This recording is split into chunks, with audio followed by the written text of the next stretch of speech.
طلاق کے بعد شرعی طور پر بچے کس کے پاس رہیں گے؟ بچوں کے رہنے کا مسئلہ شریعت نے حل کر دیا ہے۔ بچوں کا والی وارث والد ہے، شرع والد کو دیتی ہے بچے، کیونکہ اسی کا بیج ہے نا، اولاد اسی کی نسبت اسی کی ہے، خاندان اسی کی طرف منسوب ہے باپ کے ساتھ۔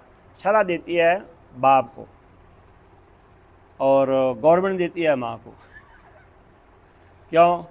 وجہ آگے آپ کو پتہ ہے ہماری گورنمنٹ کس کے تابع ہے؟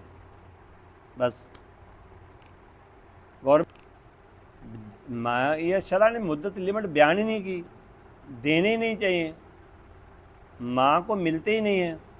اچھا اگر بالفرض ماں لے لے تو جب تک ان کی کفالت یا بلوغت نہیں ہو جاتی اتنی دیر تک رہیں، آخر وہ شرعاً عند اللہ باپ کی طرف سے باپ کے ساتھ منسوب ہیں۔ البتہ اس دوران خامد ان کو یا والد ان کو خرچہ پانی دے، لیکن یہ مسئلہ آگے جا کے خراب ہو جاتا ہے۔ کیسے؟